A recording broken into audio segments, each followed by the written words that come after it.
Hey everyone, this is Jaffe coming at you with another quick tutorial.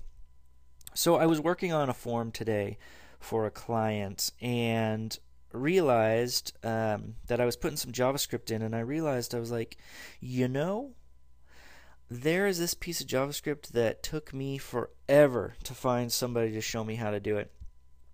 And so I thought, well, what better place to show somebody than the fact that I just did a whole screencast series on forms. So what we're going to do is we're going to write the JavaScript for this form that we've done the PHP and styling for in the last screencast, and we're going to put text in here for people to know your name goes here, email here. So let's get started with that. So we're going to be working with the same form that we've done in the previous screencast. So if you've got all that information saved, just pull it up. And I made a couple changes to it right off the bat that you may or may not have already done. So one thing I did was I took all the styling and I put it in its own style sheet, in its own file called style.css. And so this is all that styling, and I just linked to it. And then I created, in the same folder, I created myscript.js, and I'm linking to that script right here. Just cleaning up my code a little bit. Let's get started. First thing we're going to do is we're going to take this contact information and we're going to give it some values and IDs so that we can grab the information with the JavaScript. So for our input name here, I want the value to be your name, and that's the information that's going to go into the text field, and we're going to give it an ID of name. And in the email field here, we're going to do the same thing for it. So it's going to be a value equals your email, ID equals email. Now the ID is what we're going to grab with the JavaScript. So we're just going to concentrate on your name and your email here. So the first thing we're going to do is we're going to create a function that's an onload function that means everything's going to happen within this this function, and it's just an onload function. So when you pull up the page, this automatically will start everything, and it just keeps us we'll just write all of our code in between here. I don't really want to get into details.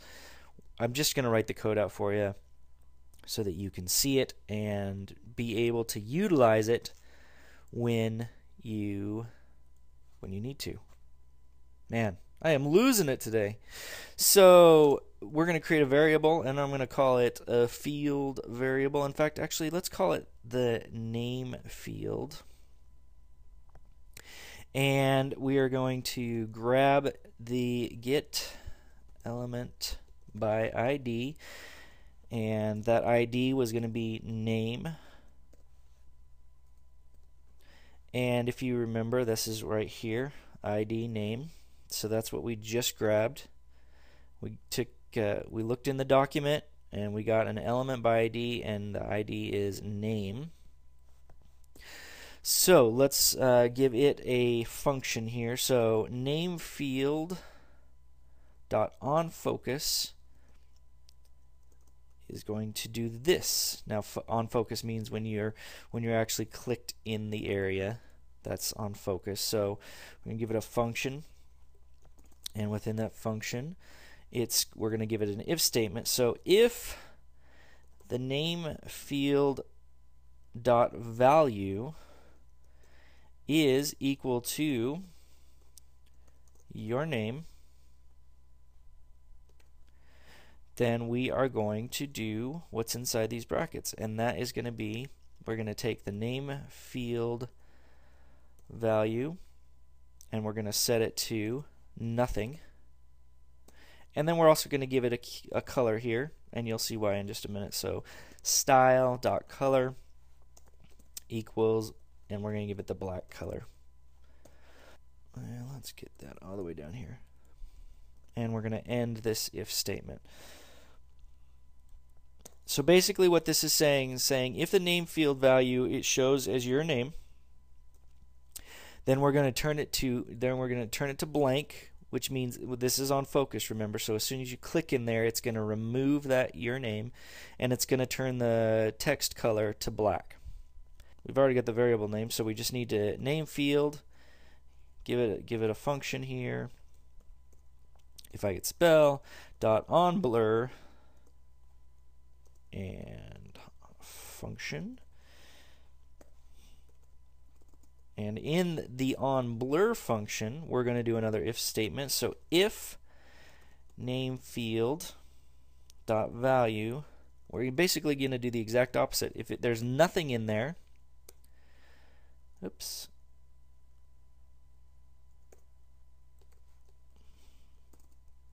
Then in here, we're going to set the name field value equal to your name. Right. And then we're going to set the field dot style dot color to a lighter gray. So we're going to give it this, let's see, let's try 666, the number of the beast. So we've got that, and then all we need to do is we need to set it so that the onBlur color is set when the page loads. Okay, so we need to do a document dot get element by ID, and the ID is name, and we're going to do dot style dot color equals this 666 and end that statement. So now when we refresh our page, you see that it went off. In fact, let's use a color that's a little bit easier to see, just so you can see how this is working. So oops, we're going to use a red color here. So you see when we load the page, your name comes into this red color. When you click on it, it empties out, and something is wrong because we should be typing in black here. So let's see what's going on here.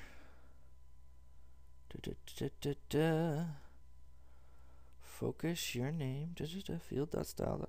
Oh, it needs to be name field. And this needs to be set for a name field. Alright, let's refresh this. Come on, bugger. Alright, so now when we click in here, the text turns black. And if we click out of here, it's going to go back to onBlur and put that information in there if there's nothing in there. If we have information in there and we move on, it stays in there. But if we delete the information out of there, there it is. So we just need to do the exact same thing with the email field. So this is actually pretty simple. We just copy and paste all this information. Oops. And we'll give this a name of email field.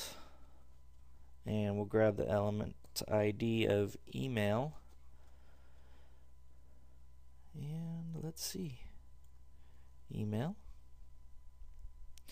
And let's do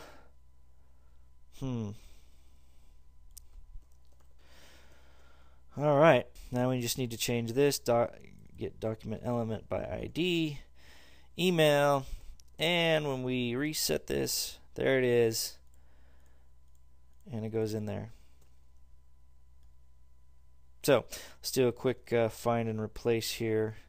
So we're going to do FF1234, and we're going to replace that with 666. And replace all in the current document. And there we go. Now it's this light gray. And that's how you do it. So I hope that made sense to you. Again, this code right here, you can always just pause and look at the code. And it is right there in its entirety. Thanks, everybody.